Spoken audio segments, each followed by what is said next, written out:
All right, hello everyone. I call this meeting to order, a meeting that I have no control over. No, my name is Michael DuPont. I organize the Orlando Python meetup. I do things, all sorts of other things around the city. This is my first time at Project Codex. I wonder, is this anyone's first time coming out to Project Codex? Wow. That means this is a strong topic. So thank you, Lee. That's actually the man who organizes this. So give him a round of applause. So again, my name is Michael DuPont. This is the start of a series, just an introduction to both Python, some of the tooling, and an overview of Python in big data, kind of show where you can use it, how you can use it, and how it scales. Starting this weekend, downstairs in the same building at Starter Studio, we're going to have a series of 3 workshops that are designed to get you started with Python. We're going to look at some of the basics. We'll have it running on your computer. Don't worry. You don't need your laptop for today, so you don't need to worry about following along. At the end of day 1, we're going to have some of the basics covered and create a command line tool that you can use. Day 2, we're going to look at analyzing a data set. And day 3, we're going to integrate that with a web backend, so we can serve up some of the data and potentially some graphs as well. I think Lee also wanted me to mention a podcast that he is starting. I think it's called Tech Junior. I say that as soon as he takes a giant bite of pizza.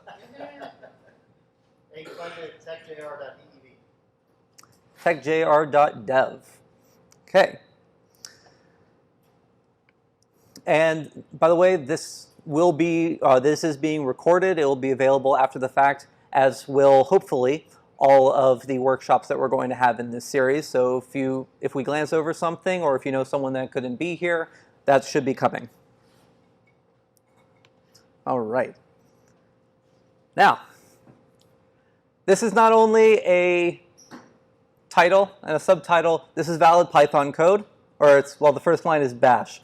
Python is a wonderful programming language, and it is one of the nice things about it, especially when you're just starting. It has an interactive shell that you can type commands into. If you are familiar with the Apple Xcode environment, it's like opening up a Swift playground. You can just type things into it, or if you've worked with JavaScript before, it's like typing in Node or opening up a web console in your browser. And that second line, import anti-gravity, is also valid Python code. As we'll talk in just a minute. Python is a batteries included library, language, so it has a lot of stuff for you to use out of the box, including a way to beat gravity. And I can actually show you that later on if anyone would like. So a little bit about me. I make stuff. That is as concise a way to say, to sum me up, as I've ever been able to come up with. I am co-organizer for Orlando Python. We have meetings every single month, just like this. We meet at one of the Fairview Shores branch, Orange County Library, just north of Orlando. That is the 4th Tuesday of every month. I work as a software developer for Disney with the Emerging Technologies Group. We cover any kind of tech buzzword except for blockchain that you've ever imagined. It's a whole lot of fun. I have personal projects. I just started my own sole proprietorship to cover some of the things I'm building, including a service that I made called avwx.rest. Currently handles about 10,000 requests every minute, so that's the closest I ever get to production. And as you'll discover, I don't make very good slides. If you've ever been to a talk that I've given before, I prefer live coding, and we'll get to that later on. I do not like slides, and I think that gives a lot of people a heart attack when I say that. So, exhibition A of bad slides. It's just all text and bullet points. So, Python. what is Python? Python is a programming language that was created in the early 90s. It was created as a scripting language to make C nicer to work with. It slowly gained traction. We had a lot of web development, was kind of Python 2.0, back-end web dev. And this recent, Python has surged since about 2012 because of data science and the data science tooling. And that has propelled Python to be one of the most popular programming languages in the world, surpassing its arch-rival Java. And Python is super useful. But it's often said that Python is the second best language to do anything. And that's usually a put down, but you can, it's usually a put down. If you are doing front-end web development, please don't use Python, use JavaScript. That's the only thing that you should be using front-end development for. If you are creating an app for iOS, you should be using Swift. If you're creating an app for Java, for Android, you should be using Kotlin and Java. But Python is everywhere. You can write a front-end website using Anvil in Python. You can write mobile apps in Python using things like the Beware project. Python was originally for scripting, web. It's exploded with machine learning tools. You can find it on microcontrollers, primarily using two flavors called MicroPython and CircuitPython. And in fact, the microcontroller community as a whole is starting to accept CircuitPython over Arduino, if you're familiar with that space. Python is used a whole lot in DevOps. That's that scripting history that it has there. You'll find Python in a lot of pipelines, DevOps pipelines, data pipelines. There are tools like Airflow that is written in Python. Dask is running code in clusters. You'll find Python in game development a whole lot as well. Especially for intro tools. And you'll also find it a whole lot for plugins for animation. In fact, for Disney itself, one of the single largest buckets of Python code are plugins used for Maya, which is a 3D animation tool used by both Pixar, Disney Animation, and a bunch of other animation studios. So Python is the second best language to do anything, but it also means you learn Python, you can put code just about anywhere, which is really, really great. It has its advantages.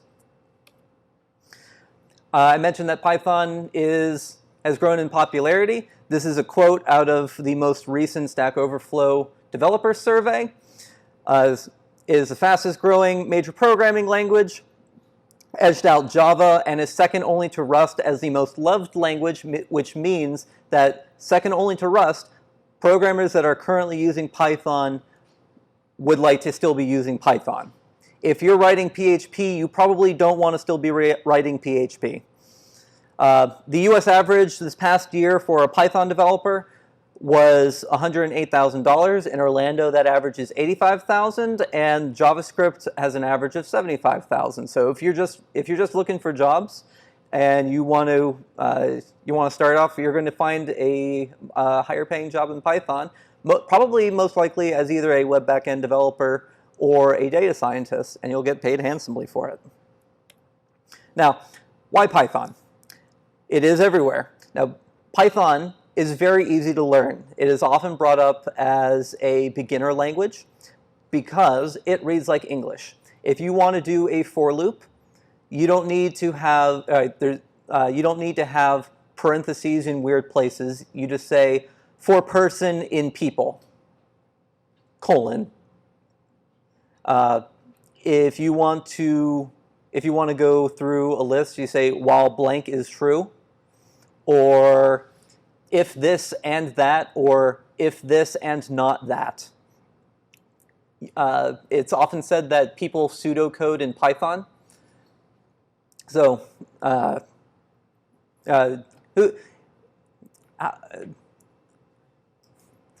talk very quickly. Who has not heard of pseudocode or the concept of pseudocode? Okay. I just like to get a read of the room there. The pseudocode is, hey, here are the steps I'm going to do. I'm not going to think about it in the language that I'm working in. Just I want to say, step through it. And people pseudocode in Python because it is already English and follows that flow. So as I had it in the previous slide, Python can be used everywhere. And a lot of this is because Python is built on top of C primarily. Pretty much every computer has C in it in one way or another. And if you need to have a very specialty integration, say you need to integrate with some Java library, or you're at a company that is very much invested in .NET. There are other flavors of Python, called Jython, where you can import and work directly with Java libraries. In fact, for Jython, the C implementation has been replaced entirely with Java core implementation. With IronPython, that is .NET. So the core of Python is running on top of .NET, and you can directly interface with .NET libraries. Python is a batteries included language. So whereas you might need to import a library in JavaScript to do a basic web call, in Python, you have URL-lib. If you need to do some kind of visualization, you have internal graphing libraries inside of Python. You have tkinter, which is built in Python, which is a, albeit crude, but still working version to get graphical user interfaces running in Python. And if you run up to a problem where you go, I know I need something to do this, and it's not quite covered in what they offer me, you can probably find it in libraries like itertools or functools and all these other things. Async is built into the Python standard library. And then if you can't find it in the standard library, Python has been around for almost 30 years now, and there's a very large and thriving third-party ecosystem. So if URL-lib exists, and you can do it, but if you want to have a single-line web call, which if you're coming from the JavaScript world, a single-line web call, imagine that, you can use libraries like Request. A lot of the libraries I'm going to show for data science, they're not built into the standard library, but they are just a pip install away. Another example of a bad slide. Now, why data in particular? Why did data and data scientists choose Python? Well, if you think to how data science started, a lot of data science has been done in the academic sphere, and in academia, you've had paid tools that, granted, the school would often pay for. Things like Mathematica and other specialty formulaic libraries. But if you move to a different school and they use something else, or if you just wanted to do something on your personal time, or let's say you retired and you wanted to keep working, you would have to pay a very hefty license to continue using the tools that you've used your entire life. Well, Python is free. It is free and open source. It is managed by no one. There is no entity in charge of Python. And you can't pay someone to make Python better. Well, that's kind of a lie. I'm not going to get into that. But it's free. Anyone can download it. It has that super wide support, especially in those third-party libraries. Again, it's been around for almost 30 years. By the time 2012 rolled around and it really got picked up for data science usage, for people that were just learning Python, who were not programmers by any means, they had people that have been around the language for 20 some odd years where you could ask a question. There's a huge Stack Overflow history going back to the very beginning of Stack Overflow. And then you also have communities like this one, all the meetups. PyCon has been going since 1996 in one way or another. That's not entirely true, but let's just say it is. And it's building on top of that tooling that has been around for the its almost 30-year history with the script, primarily scripting. And then for serving that data up, you have the web history as well with all the different frameworks. Okay, I promise that is the end of the boring slides. This cacophony I am very proud of. This is all of the data science related libraries that I could think of off the top of my head. And in fact, you'll find a bunch of stickers of these images in the back there if you are so inclined later when we are done. These are all libraries. They are free. They are maintained by volunteers. That doesn't mean that they are any less quality, because every single library you are seeing here, if they disappeared and stopped working, tons of businesses would be scrambling. So just us who want to work and have fun and make use of all these libraries, they're not going to go away.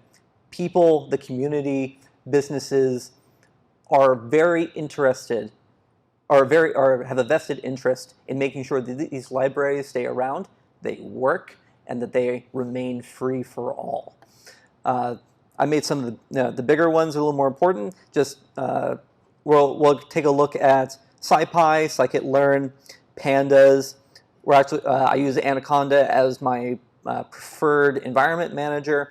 Pretty much everything you're seeing on this page is in one way built on Numpy in the top center there. AstroPy for astronomical data.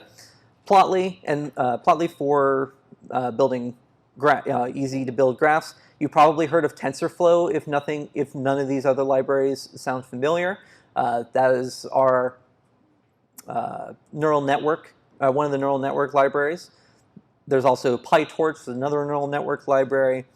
Scikit-learn is your go-to for machine learning algorithms, just your base set. BioPython, biology. Bokeh is another visualization library. Quanticon and EcoArc for economic data. SunPy for heliosphere and just sun data in general. Say if you're working with predicting solar array output, just as an example. Spacey for language comprehension. If you've used a Google Home, Google Assistant, Alexa, or any of these other kind of home assistants, they are doing word and sentence vectorization that is either using Spacey directly or has been inspired, and vice versa. So, this is actually the last slide. Again, I hate slides. But I would like to step through these 5 libraries just to give an example of how all of these build on top of each other and how they are a mature stack. And the last thing we're going to do in this talk is actually run all of these together and we will create a machine learning algorithm. That's actually a lie. We're going to have the computer create a machine learning algorithm, and we won't have to care about it. And that's going to take no more than 5 minutes. How cool is that? So, first thing, and I swear I will make this, that was very dumb. Okay.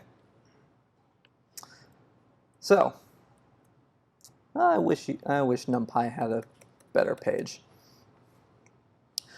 Numpy, at the base of a lot of our data science tool set, is a library that works with arrays of data, primarily numerical data. If most people that I recognize a handful of people here, so talking to a lot of if not experienced programmers, at least people that know when I say a list or an array, they know what I'm talking about. How many people would not classify themselves as programmers, or are some of these concepts a little foreign? Okay, just a couple. So, just an array, a list, they're mostly interchangeable. Just an array is a list of objects, plain and simple. NumPy itself is a library around lists of numerical data, so ints, floats, but it is very fast and easy to work with, especially when you get to large sets of data. Well, I was hoping, yeah, let's just go into the docs.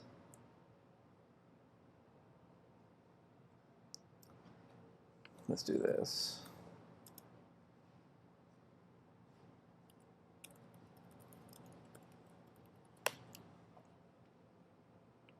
There.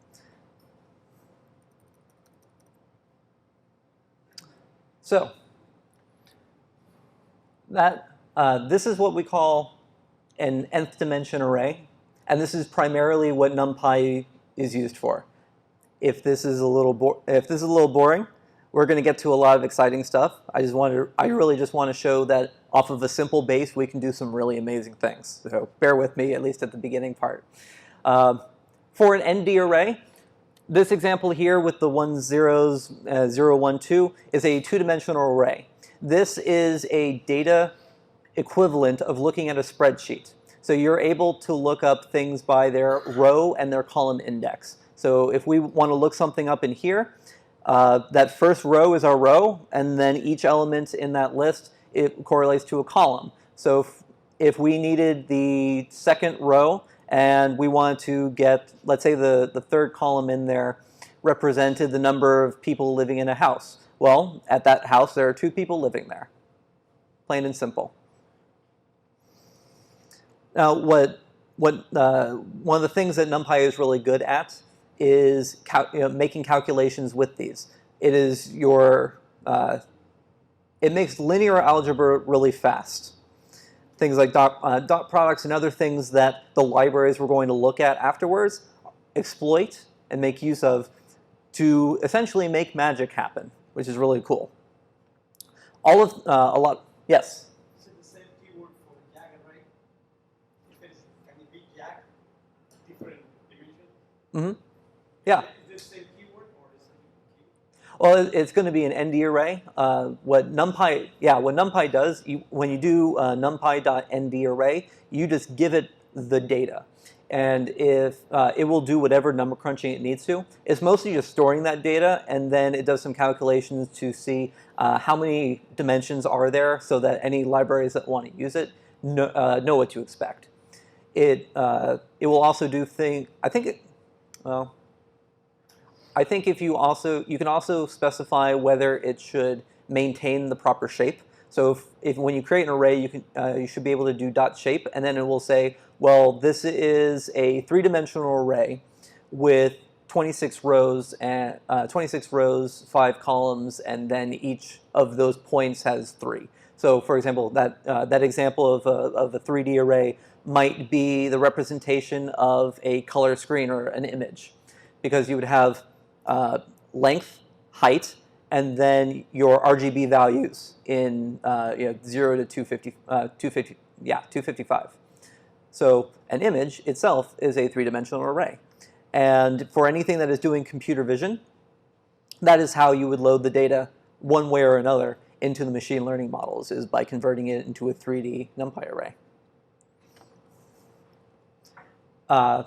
Any more questions? Do not be afraid to ask a question. One of my favorite things in talks are tangents, and especially ones where I don't know the answer, because we'll just look it up. Okay. So, whoops, I'll just get rid of that one. Okay. So, next bit. So that's just our numerical base. The next level up, we have a library called Saipi. Saipi takes NumPy and provides a base layer of calculations on top of it, and just provides a base layer of calculations for a lot of libraries.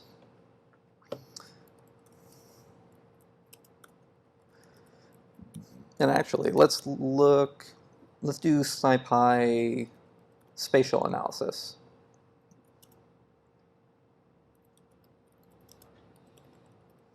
So one of the things, there's a whole bunch of different things that you can do with Saipi. It has a bunch of different libraries, and it's also a very big install. So scipy.spatial. There we go. Let's look at a KD tree. I hope they have an example down here. Maybe.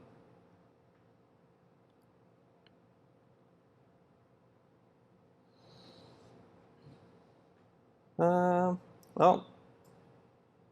I would like to find examples for you guys.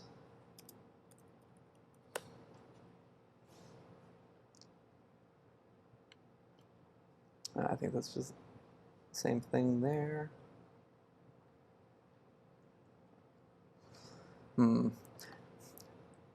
Question?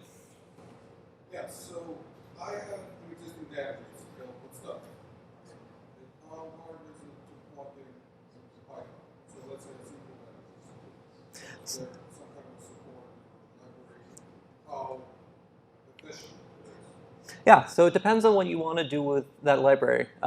For the recording, the question was, is there a library that I can use to hook up into an SQL database? Yeah, just loading data. So I want to load a certain table or a certain. Yeah, so if you just want to write SQL queries, there are drivers that there are libraries that have the drivers included in them. So let's say you're using Postgres. There's a library called PsychoPG2, which is generally the default library to go to connect to a Postgres database. You can, let's actually pull it up.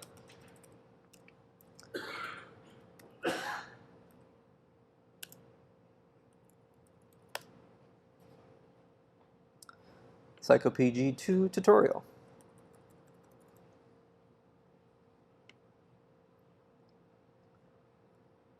Their wrapping isn't quite right. Yeah. So PsychoPG2, and another nice thing about this, included in the standard library is basic support for SQLite, and then a lot of the other libraries use that as a standard API to build around. So if you switch from, say, Postgres to MySQL, all you need to do is make sure that your individual queries match any database-specific elements, but the driver is going to have the same thing. You're still going to use connect, con, execute, and all of that. Yeah. So this is as basic as you can get for just reading data out. There's other libraries like SQL Alchemy is a really big one, or Django also has one that's built in that allows you to not only connect to a database, but use Python. SQL Alchemy is an example of an ORM, object relational mapper. So you design your database in SQL Alchemy or in the Django model, or as a Django model. Then that would you would make migrations, it would make changes to your database, and then when you read data in, you can treat the data as a native Python object, which makes working with it very easy.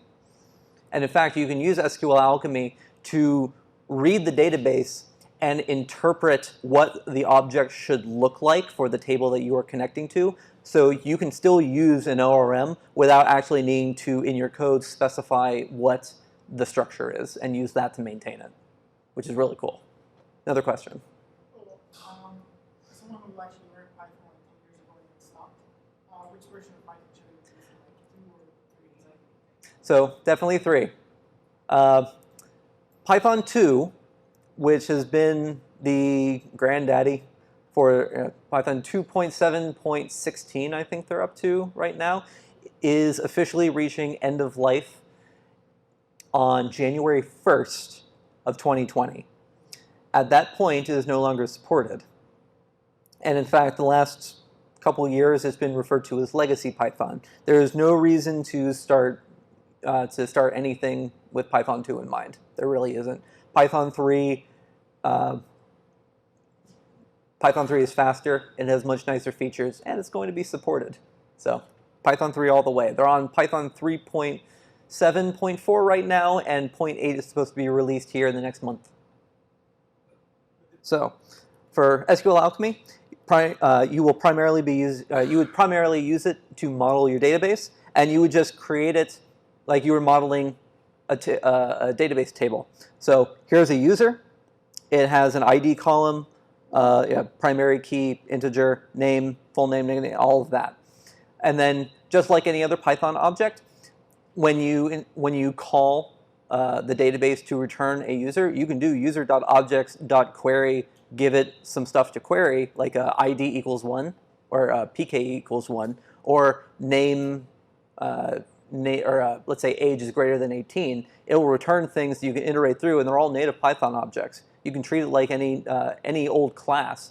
You can have a class user, and it has make me pretty. Well, you just put a bunch of exclamation marks around the user's name. Ta-da! So what these libraries try to do, these ORMs, they try to limit the number of calls to the database. So they will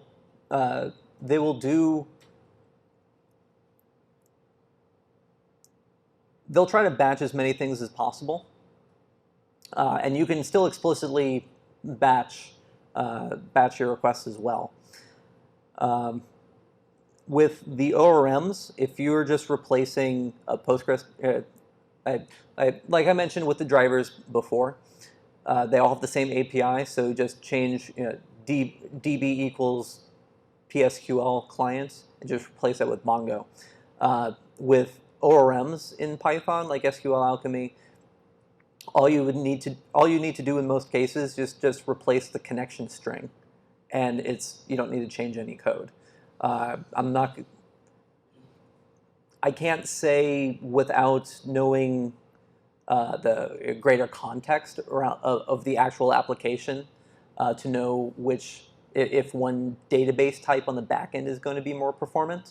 I will say that if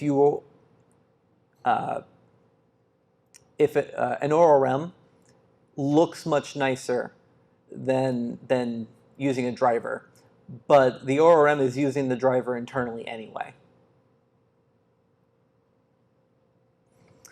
Okay. So they don't have an example of a KD tree that's just easily accessible in there. However, I thought of that because I actually used one, and I can pull that up as an example. Hooray, personal code.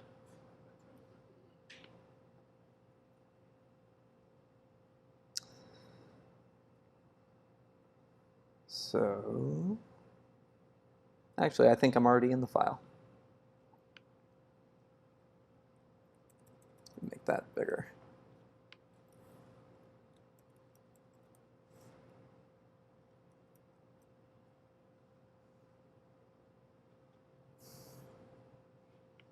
Okay.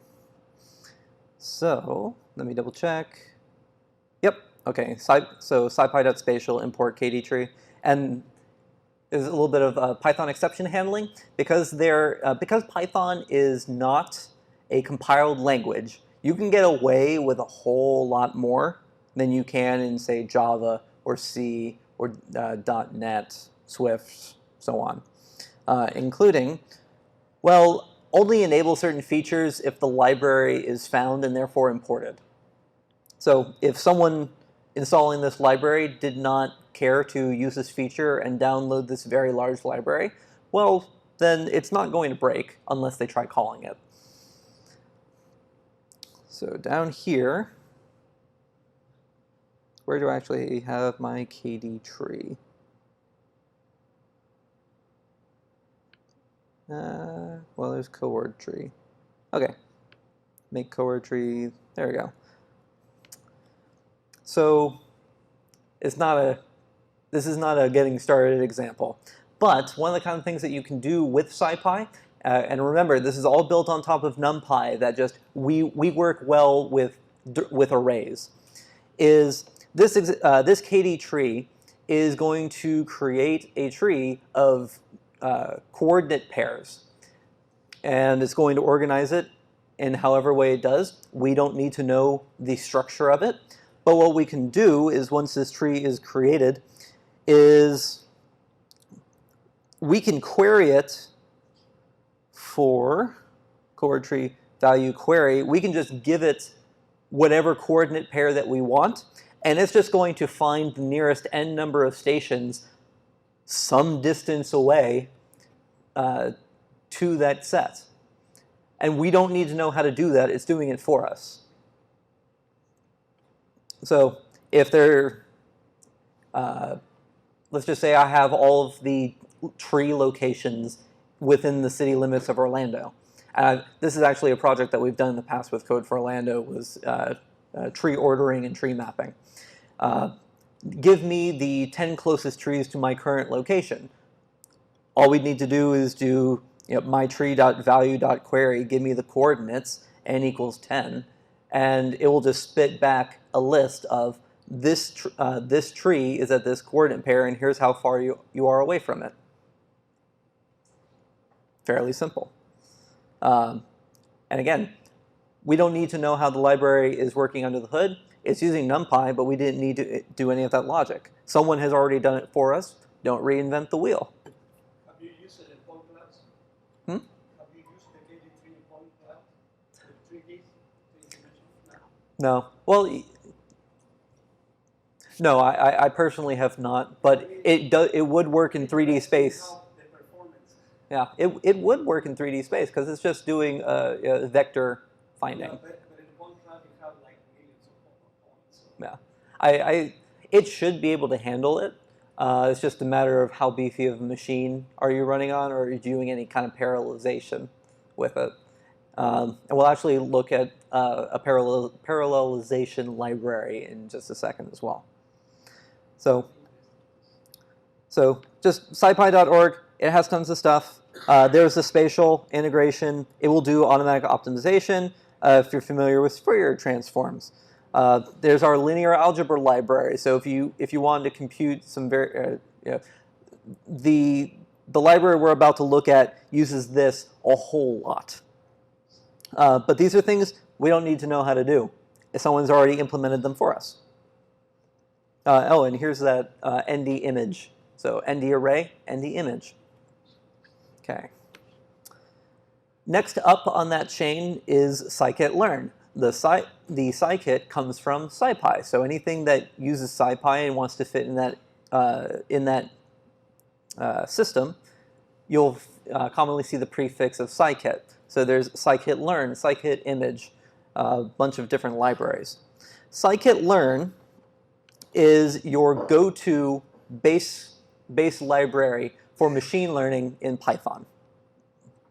So let's do sklearn.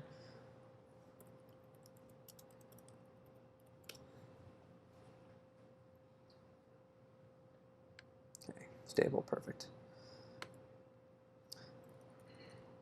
So, and this is we're actually going.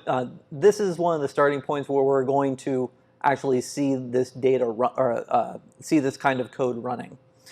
So, with Scikitlearn, Scikitlearn actually comes with a handful of standard data sets, and we're going to use one in just a second. And this data is all just stored as NumPy arrays.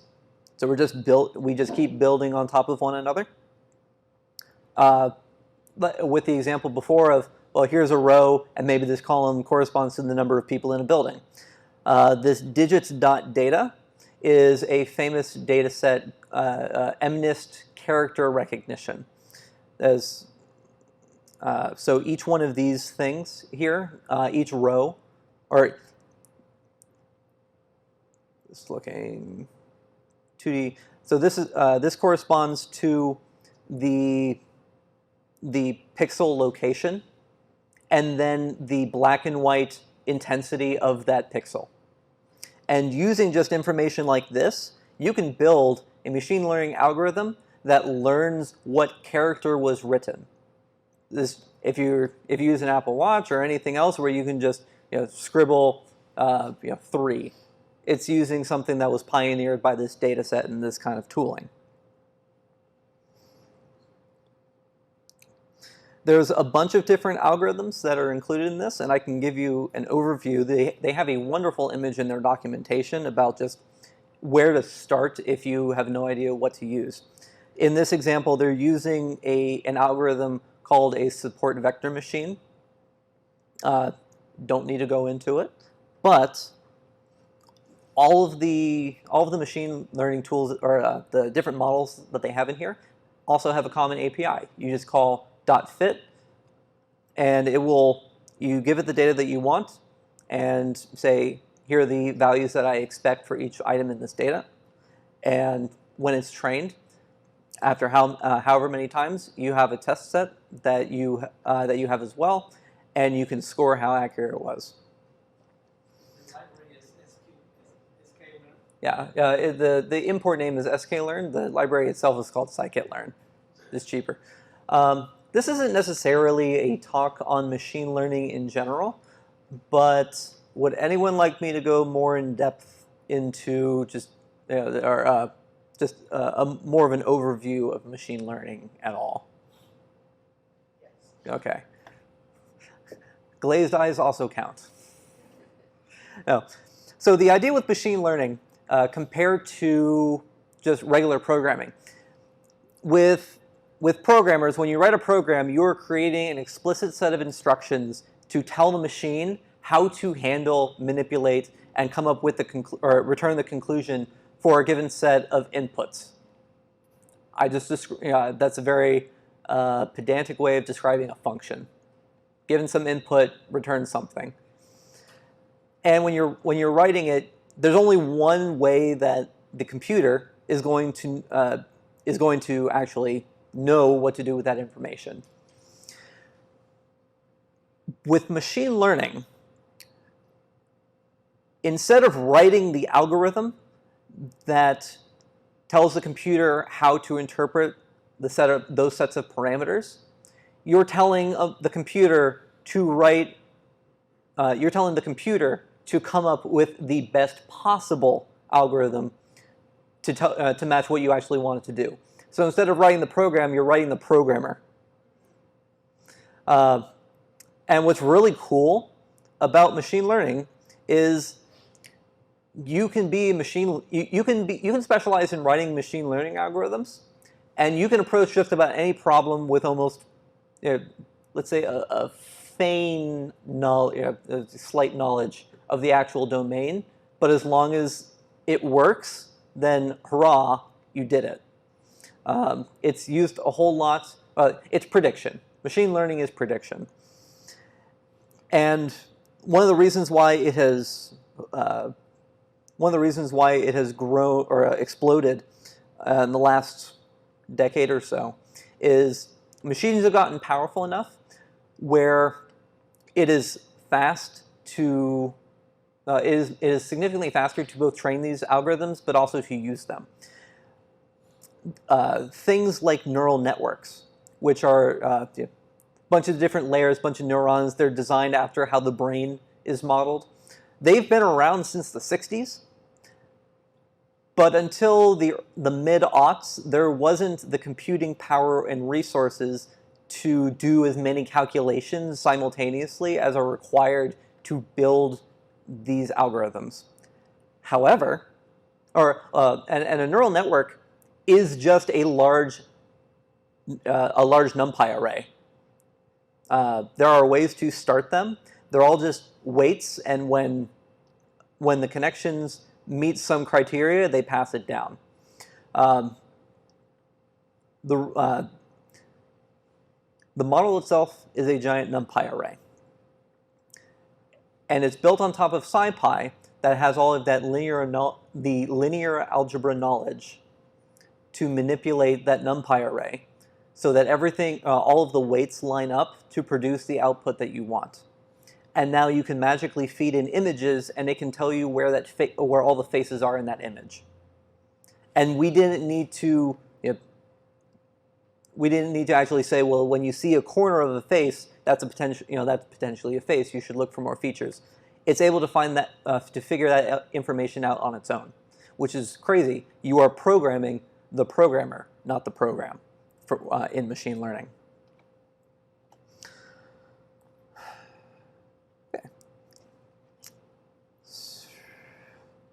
Okay. Just a more concrete example. For our input data, just being able to represent that as an array, that corresponds to this. This can actually be recognized by a computer as, well, it's either going to be a 3, an 8, or a 6. Well, scroll further down. I was hoping it was going to give me an answer to that.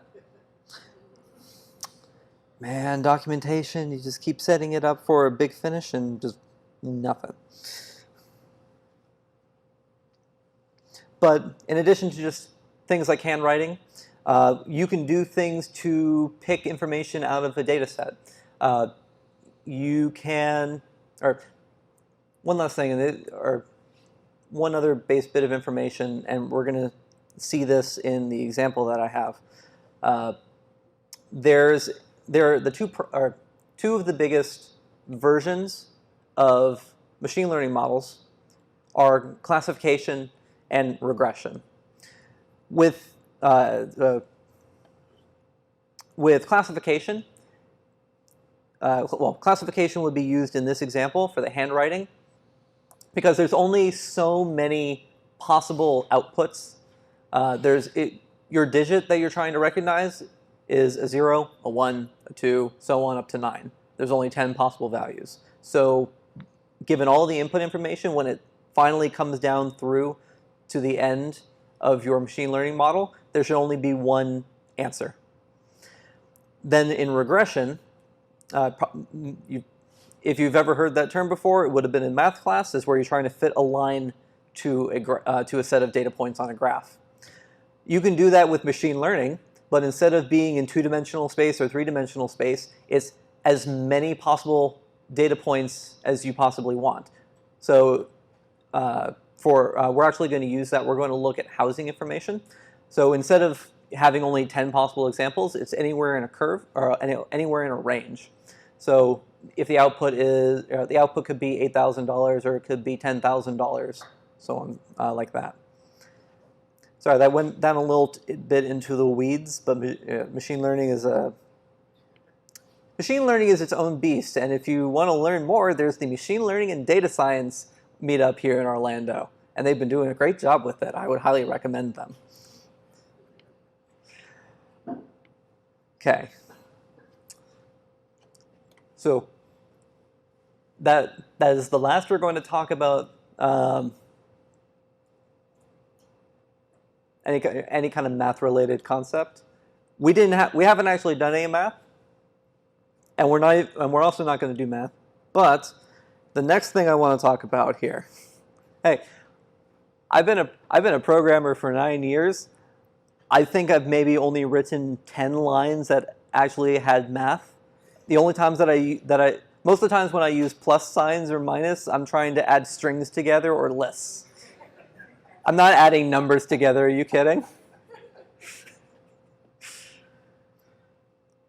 So, hard stop, Dask is a library that allows you to massively parallelize your workflows. You can use Dask to run jobs on clusters of machines to make things go significantly faster. I'm not going to get too much into this one either, but I just want to pull up their guide here.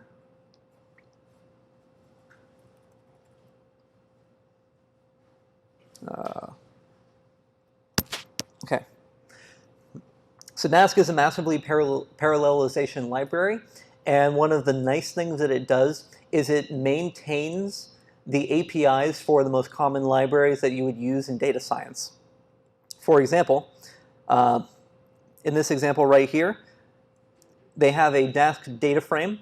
A data frame was originally made in R, or the terminology at the very least originated in R, which is a data science specific language and toolset that got ported over into Python in a library called Pandas. And Pandas is used everywhere for data analysis. What Dask does is it provides the same client library, or the same API, as a data frame. However, when you start running computations on your data frame, you can now have it running on 1 million machines. That's pretty powerful, especially when you get into production pipelines in the enterprise. Disney, every time that someone buys something on the online store, that's running through a whole lot of data pipelines. If you can as a lowly data scientist show that something is going to work on your subset of data to summarize or to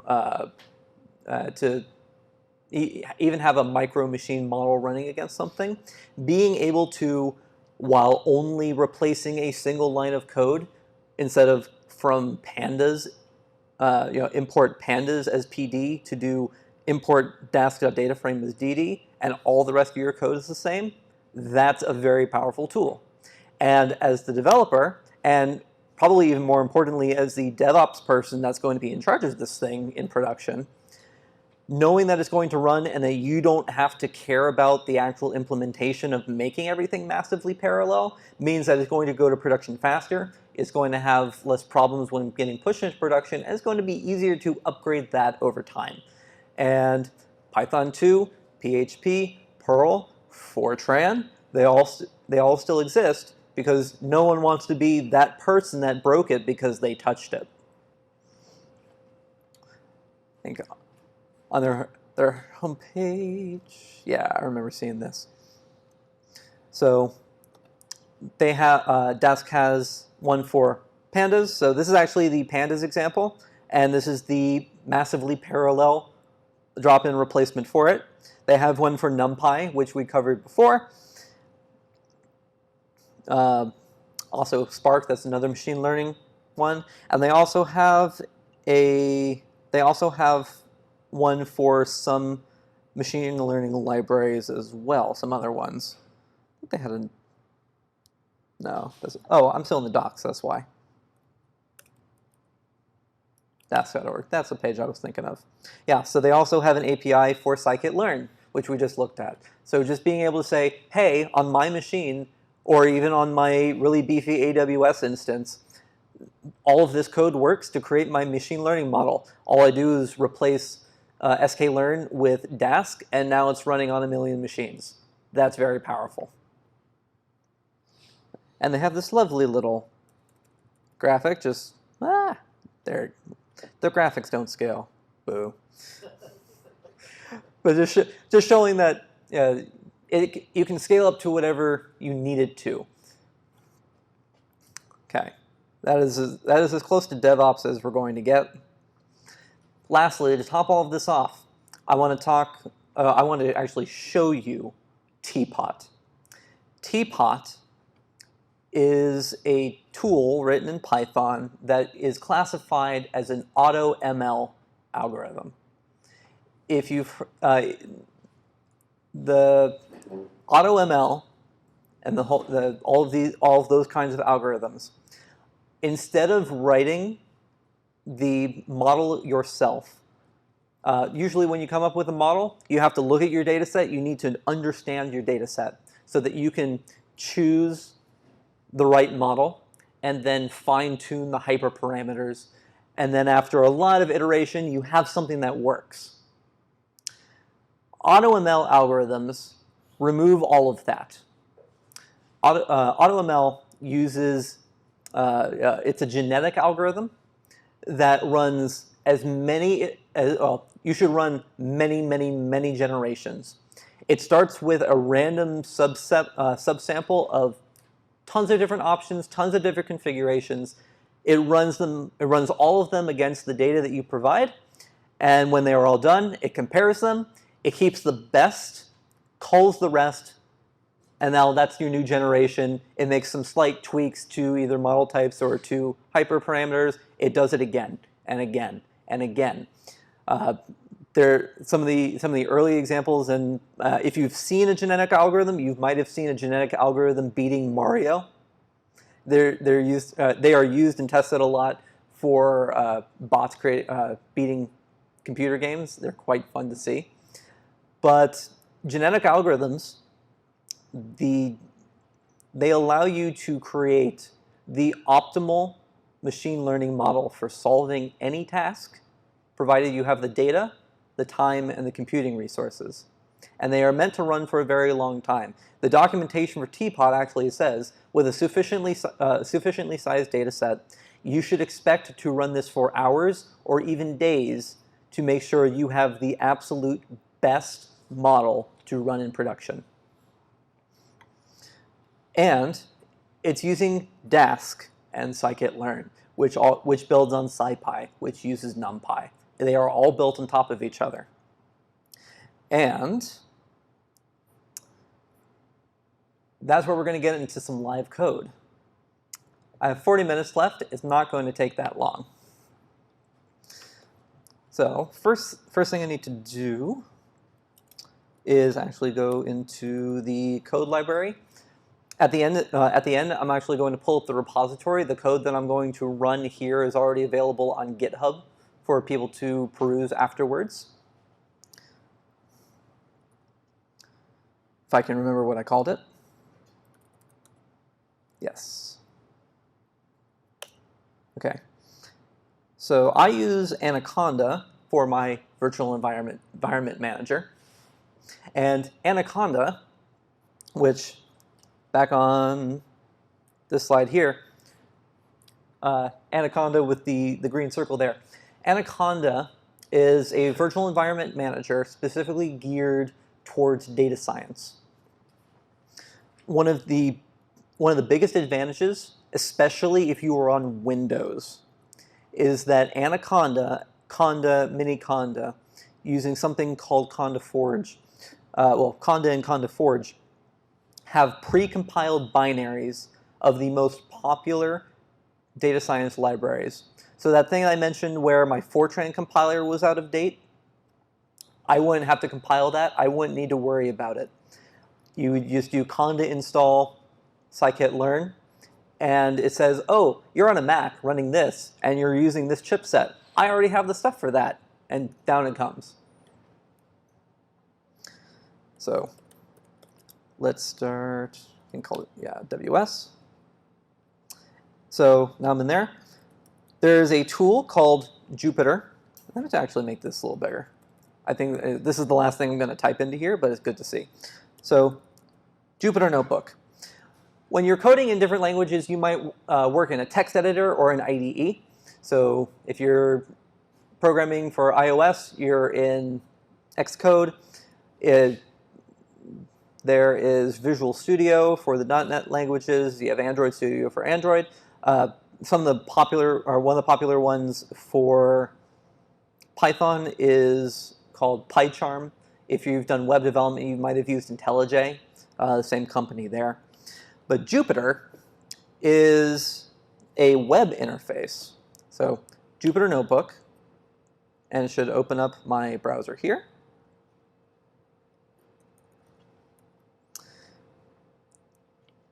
Teapot intro, and this uses a IPython notebook. Now what IPython, or what Jupyter allows us to do, is it gives us this notebook file that runs in my browser, which means you can also have your Jupyter instance running on a remote server, and you can do machine learning programming on a Chromebook if you so desire, which is really cool in my opinion. The the cool thing you can do with notebooks is you can mix Markdown code and regular code, so Python code in this case. There's a commercial service called Zeppelin that allows you to mix Python, SQL, Google BigQuery, R, JavaScript for graphing, just anything, and you can share components between all of these different languages. So if you need to use Google BigQuery to bring in a subset of your data from a giant table, you can do that. Then you can get basic knowledge of your data using R. Then you can export that to Python, put into a Python cell, so you can run a machine learning algorithm or create a machine learning algorithm on it.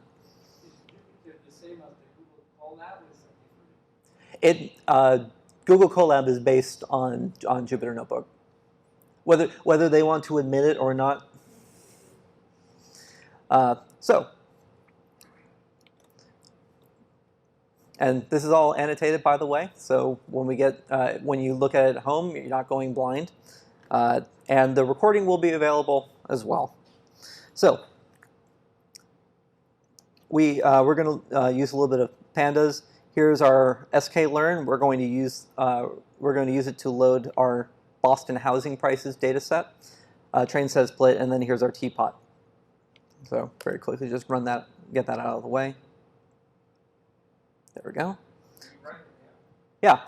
So just a little bit. Oh, didn't it not clear? Okay. Just a second. Let me restart and clear output. Okay. So in here we have each one of these different sections is called a cell, and you can mix and match. Cells run individually.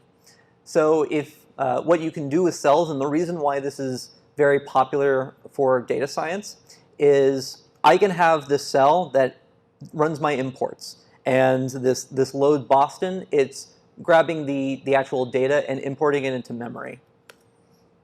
It has a star, now it has a 1, it's done. That cell has run. Now that we're down here, I can do print Boston.description, and here's the description from the code of the actual Boston data set with all of the features available in there and our median home value here, which is actually when we create our machine learning model, this is the data that we want to predict. But let's say that if this was just in a regular Python file, every time that we, instead of print, maybe I just had, let's just do Boston.description. Well, that doesn't look very nice. But if we had that in a regular file, we would have to reload our data set every single time we wanted to run that. Cells allow us to run something, and then while it's still in memory, we can run whatever we want to on there, and then when we are satisfied with how this cell looks, just put print back in here. It's Shift-Enter, it runs it. Oh, that's great. Let me just move on to the next one. And then I can run this. And, oh, I actually want to go change something back up here. And then we can do blah, blah, blah, blah, blah. OK, well, now that's the new thing in there. And these numbers here are going to keep a running tally of how when you last ran something. But it makes for a very quick and easy way to explore your data without having to constantly redo very time-consuming processes. And the added benefit of being able to document all of your code really helps. With the numbers, could you go back in time, kind of? If you want to go back to a previous edit? Or Yeah, so I'm just going to run this again. Well, that's now 7. Well, let's say I came back up here. I wanted to, let's just say, import JSON. Well, now that's number 8. So it's keeping a running tally, and the runtime in here, it doesn't care where the cells are in the notebook. It just cares in what order you ran them in. Now, when you do if you want to make sure that everything runs properly, as though you were to export it to just a regular Python file, which, by the way, you can download all of these as just a regular Python file. You can also export it to RST, Markdown, a PDF, a regular HTML page. You want it, you got it. It's a really powerful tool. OK. So we have our Boston housing price data set. This is a bunch of different features. So we're looking at the crime rate, residential land, nitric oxides concentration, tax value of the house, and all of these are supposed to be used to determine what the home's value is in thousands of dollars. So now this is loaded. When we go to create a machine learning algorithm, it's very important to do to split your training and test data. The reason why, you'd think, well, I have all of this data. If I want to have the most accurate model possible, I should use all of the data that I have.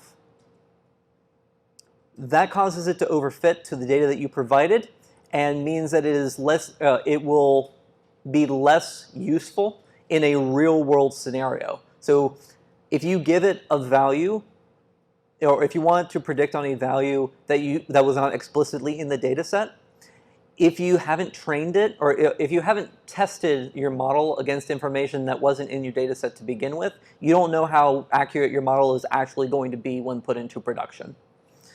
So all we're doing here is actually, that's in the next thing.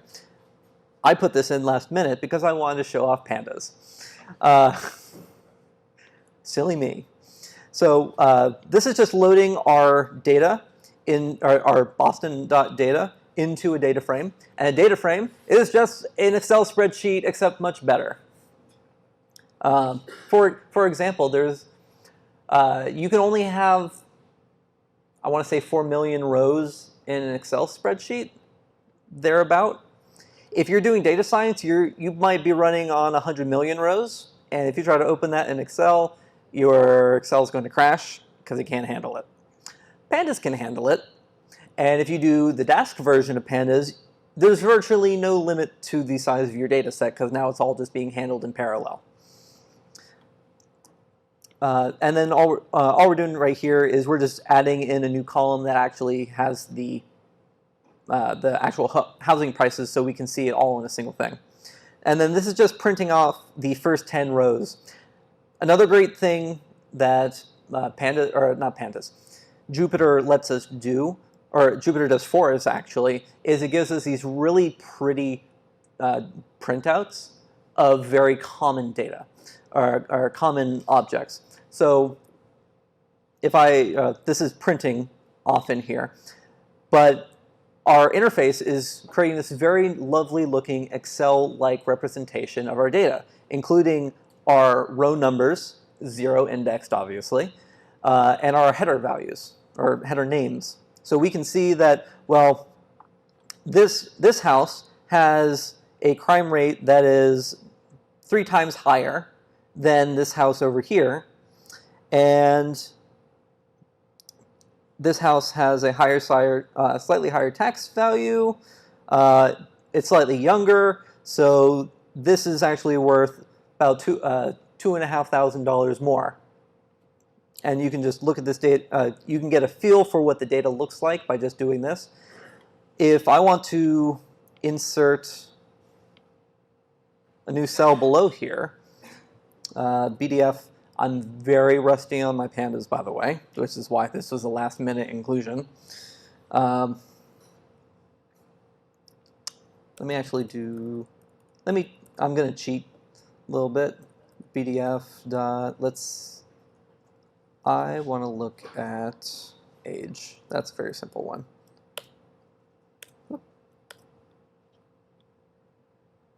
No, access identifier. Sometimes you can do dot notation, sometimes not. I might also be missing one more thing in there. Yeah, can you tell I'm a little rusty? Dir is just a really quick Python way of saying what are all the values and methods attached to a Python object. Oh, it capitalized. That's why. All of the values, or the header columns, are capitalized. So this is actually specifying just the series, the column data of age. So I can look in here, it has all of these reserved things, all of these private, please don't use them, but there's nothing preventing you from using them things. I don't want some. Let's see, does it have an average? No, axes, base. Div equals.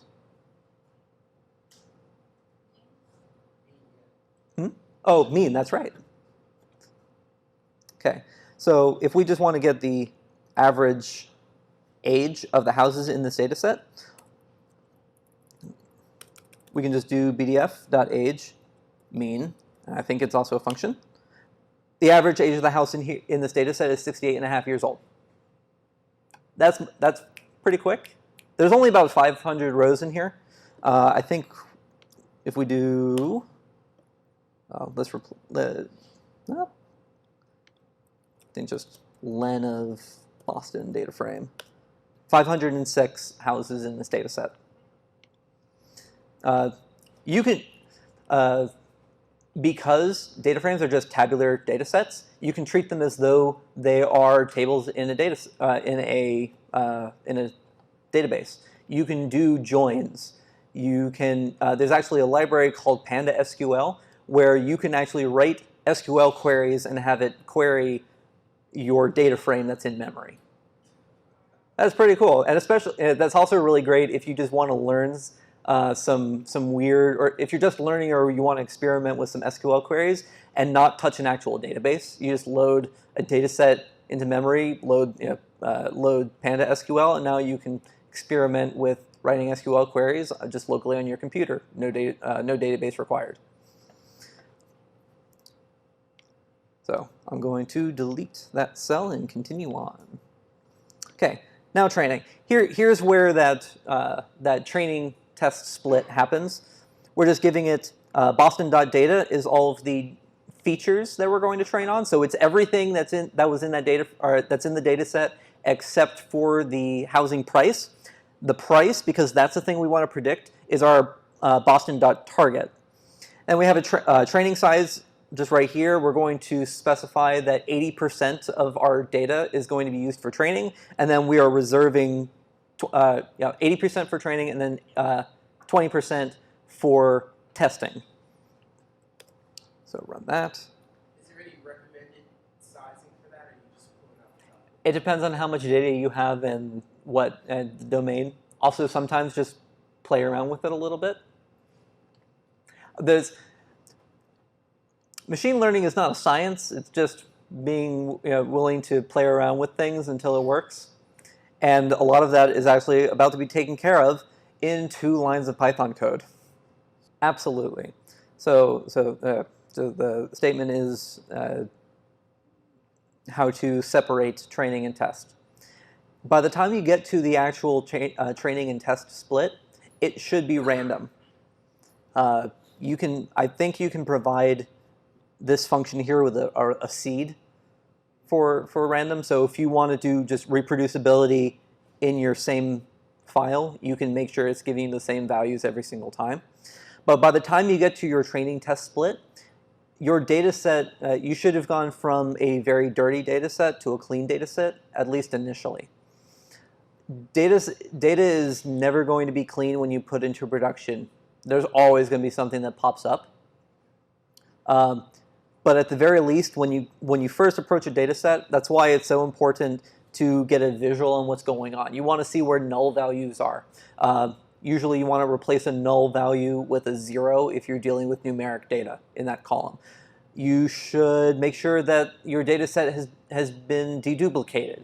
Maybe you have one particular feature in there that is being over-selected for your model. So maybe your model is really accurate, but that's only because it's just looking at this one feature over here. And that's something that you would want to remove. And a model is only as good as the data that it's trained on. One of the biggest things now and has continued to be is things like facial recognition and voice recognition. A lot of these data sets in the past and to some degree are still trained on primarily white, wealthy males, usually, or at least initially. The developers that were developing them and the people around them. It's still facial recognition algorithms have a hard time telling African Americans apart from being able to respond and interpret dialects that it's not familiar with. And that's just because it was not trained on data that holistically represents the people that are using it and that it will be run on. So data munging, data sourcing, data munging, data cleaning, data shaping is by far the most important thing that you can do as a data scientist when creating these models.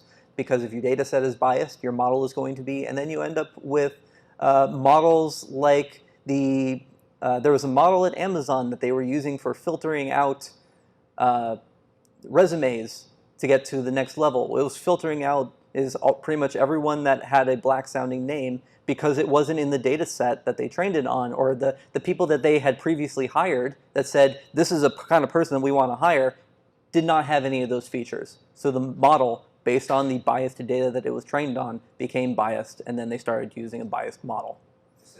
As a programmer, I feel that it is very important for people that are learning programming to have to go through a basic ethics course, because programs are very powerful. If you don't have a full understanding of the problem, the context around it, or in the machine learning case, the data set that you are building off of, you don't know what the ramifications are going to be. And because with machine learning you are programming the programmer as opposed to the program, it makes that all the more important because you are creating a black box, and you cannot ask a black box why it made a decision. It just did. So I'm gonna cut that off there, because this is the exciting part, and this is going to take 5 minutes or so. So just to build this up, we had all of that talking about Numpy, Saipi, Scikitlearn, building up to Teapot here. Teapot is going to, in this case, it's going to run 10 generations on our training data. Now, granted, if you're doing this in production, maybe you want to run for 1 million, but we don't have that time. It's going to run 10 generations on a bunch of different machine learning algorithm types and hyperparameters. At the end, it's going to give us a model that we can score. And as I said before getting into it, because the type of data that we want, or because the answer that we want it to give out is a price, so it has a range. It's not a discrete value like what digit is it. We are going to use a regressor as opposed to a classifier. So that's just the one line. This is the one line of code in here other than the data set that we need to configure. So get that running. Optimization progress is going to do 550 steps. And it's only doing 10 generations. I'm going to let this run. There's a question? Oh yeah, so how would you hook this up to say having clean audio? So you would need to take, right? It depends on how you want to take the information from the screen and give it to the model. You might say, here's all the pixels that you can see. Those are all the features that go into the model, and your scoring algorithm, or the score that says how well that algorithm did, might be how many pixels did you travel to the right, and then it just given those parameters, saying here's all of your input, here's what you can do, left, right, A, B, go as far as you can. If you just let that sit there for as long as you want, it'll eventually create something that is insanely good at Mario. So you basically have to run let's say you want to run 10 generations, so you have 10 instances of Mario point. Oh, it might do more than that. It would do more than that. I actually want to pull up an example. No.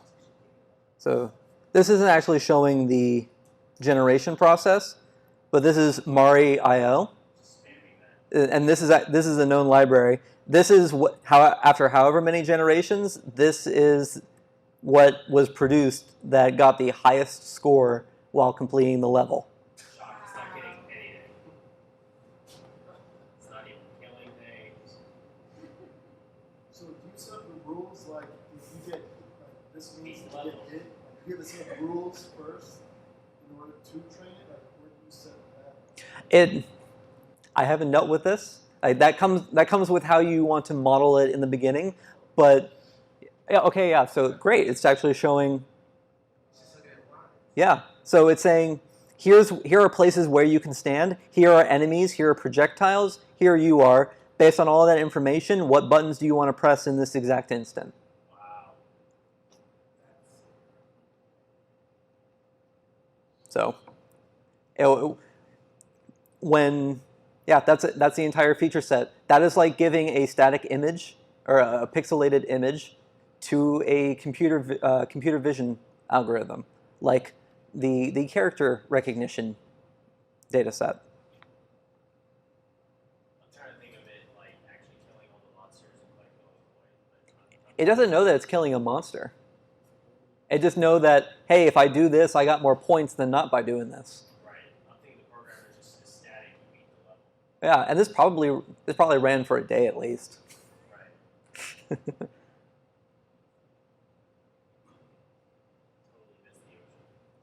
missed the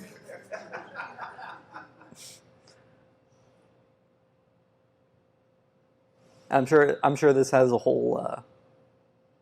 Right. Okay, yeah, there we go. Now it's showing. So it's on the first generation, and it's just kind of going through. Well, given no information, here are all these different species. So all of these possible genetic variations on the initial model. Is it using Teapot to do this? This isn't using Teapot, but this is a visual example that makes for a great story of a genetic algorithm. Same type of thing. Yeah. So in its first generation, it had a max score of 520 something there. So that was the best possible child of that generation. Well, in the next generation, it says you are the best. So I'm going to start with you, but I'm going to slightly tweak your parameters and run all of that again. And then do that over and over and over and over and over again. You get something that can beat the Mario level with the highest score, albeit in a very spinny way. So it's just like a crazy iteration. It's just iterating through all these different scenarios to figure out which one gives us the highest points, and then somehow aggregates them together to figure out what to do. Yeah. And if you want to go one step further on these, has anyone here heard the term GAN before? GAN, Generative Adversarial Network. Even if you haven't heard the term before, you've probably seen some of its examples. Anyone heard of DeepMind? Or no, it's not DeepMind, Google Deep Dream. The kind of thing where it put dogs as flower petals and whatnot. Or like Doge heads were meatballs in spaghetti. I've got to pull this up because it's going to blow your mind.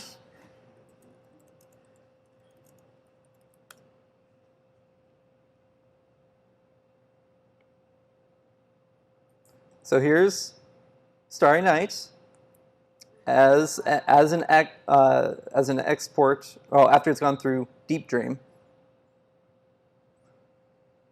Just gallery there. Yeah, let's do this one.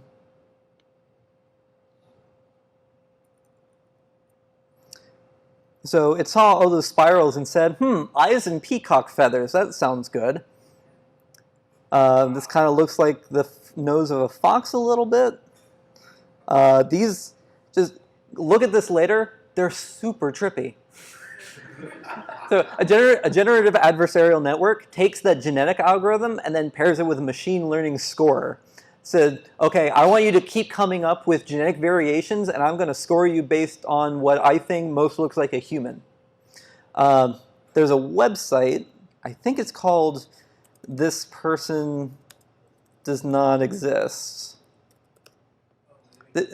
This person does not exist, yeah. So this person does not exist. This was created by a generative adversarial network. What if somebody does look like that? You know those asterisks at the end of a movie saying this movie is fiction, a work of fiction, and any resemblances to any actual real life people or events is completely coincidental? That's this. I reload the page. This person also doesn't exist. That's crazy. This person doesn't exist. This person doesn't exist.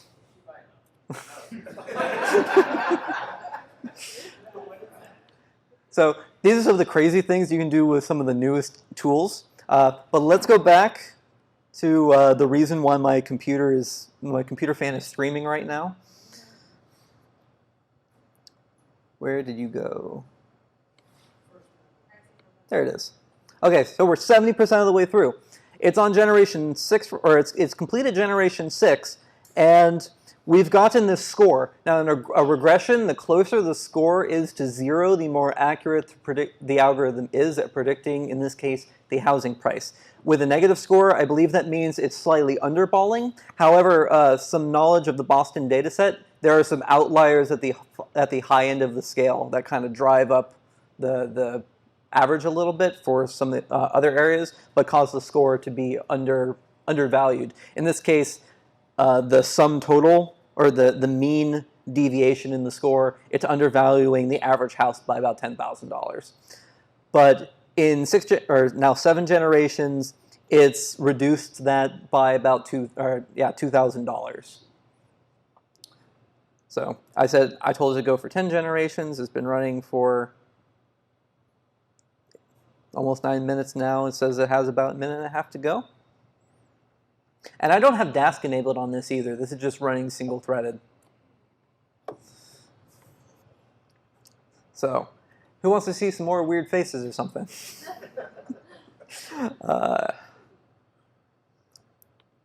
Oh, here's the Doge one that I was thinking. So, hey, I see a Doge. Well, I'm just going to put dogs everywhere.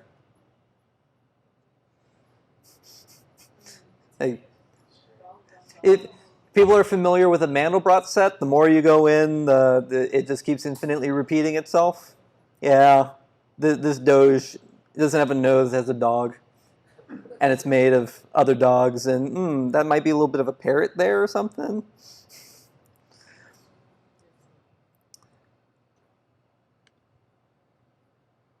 That video is still going. Okay, so we now have current best internal. It got down to about $10,000, but that was $2,000 than just that initial generation, and we only did 10. Again, the documentation on this particular library and a lot of AutoML libraries say that you should run these for a very long time. So it chose, hey, the best pipeline is this random forest regressor with all of these, the metadata in here. It looks like it's using an AdaBoost regressor on the inside as well. Interesting. Well, that's fine. How can we use that? So now we're down here. We have a trained model. And again, it just chose everything for us. We need to score it. And we're going to use that 20% of data that we slid away and tested on that. So our final score for the data that it was trained on, it got to 10, starting at minus 12. Well, our test data set that it was not trained on at all, it had never seen before, was not as good as the final score that it was trained on after 10 generations, but it was better than it started with. So it was pretty good. Now, obviously, you run this for 1,000,000 generations, you're going to get closer. But for a demo, it's pretty good. And in fact, the data set that's called MNIST, the character recognition, the digit recognition data set, this Teapot library in their Getting Started guide actually only takes 5 generations to get to 99.5% accuracy on a test set. It's pretty powerful, but this the Boston data set, because it's a regression as opposed to a classifier, it's already going to be more complicated. Well, that's great. We have something that can use, and it said what type it was. Wouldn't it be really nice if we knew just what Python code we needed to run next time to make all of that work? We just export it. So I have a path here that's going to that is pointing at pipeline.py, model.export. I just exported the Python file, and actually back in here I have pipeline.py. So it exported that just fine, and for the sake of this notebook, let's just read it back in. All I need to do is, I can copy paste this code, and it's done. We're done. Imagine putting this into a data pipeline or a machine learning pipeline where, hey, I have all this new data that I have accumulated in the past month. I would like to update my model to reflect this new information that has been gathered.